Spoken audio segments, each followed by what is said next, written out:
Look, I have got some prepared remarks and then I'll throw to John and Dean because they're obviously the stars of the show.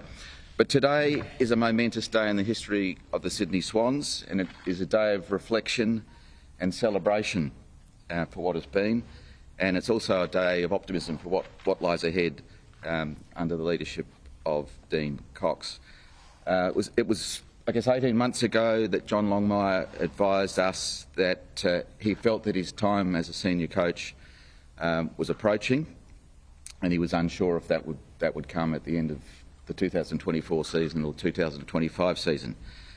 As a consequence of that, we commenced a structured plan for coaching succession, and John's last contract extension did cater for his retirement at either the end of 2024 or 25, and our discussions centred on both succession and also, I'm very pleased to say, on the prospects of John remaining with the club post his coaching career.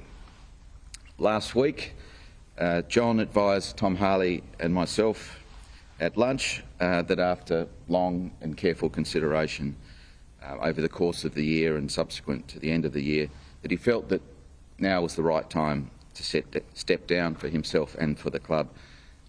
We respect this decision, but I must say it was a very courageous, I know, difficult decision for John. John arrived at the Sydney Swans in 2002.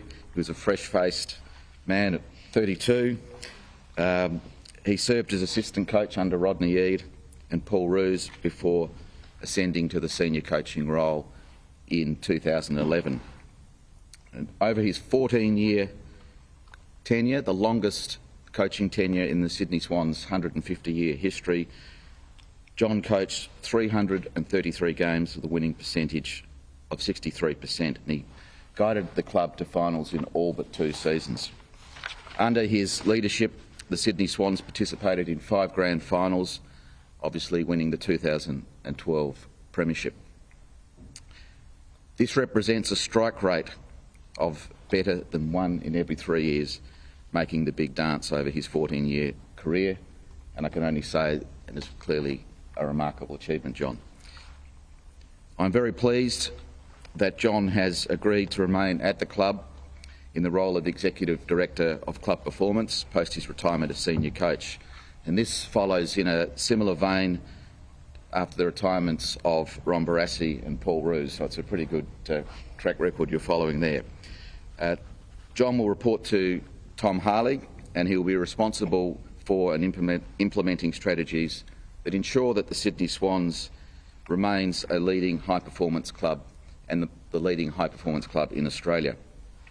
In the building we're in today, we've hosted over 120 businesses through our doors this year, and we believe that incorporating John's vast experience and his great knowledge, thirst for all things world best practice, which he's just returned from a trip in the UK where he's been doing exactly that.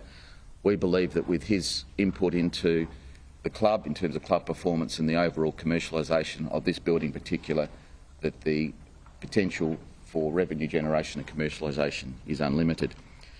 Next season will essentially be John's first since debuting as a player way back in 1998.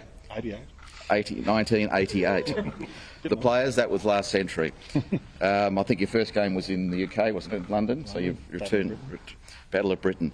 So it'll be a long time since John hasn't had a game day role in a formal capacity of on-field activities.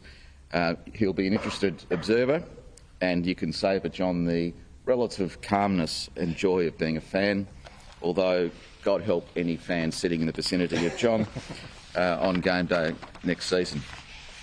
It won't be pretty. Together with John Longmire, Tom Harley, Leon Cameron,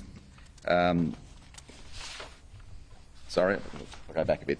On a personal note, I do want to thank John, Shelley, Tom, Billy and Sahara, who are all here today, for their enormous contribution to the Sydney Swans over the past 22 years. The Longmire family is very much part of our furniture, and we're very much looking forward to them remaining part of the furniture for many years to come. We love you, and we thank you for everything you've done. Particularly Shelley, your support of John and the club has been extraordinary. Relatively few AFL coaches manage to carry their bat, and John, you've done that with absolute distinction. Well, as one door closes, another opens, and I'm delighted that, as we all know, that Dean Cox has been offered and accepted the position of senior coach of the Sydney Swans, effective immediately, for a initial contract term of 4 years. We'll see you in 14 years, Dean.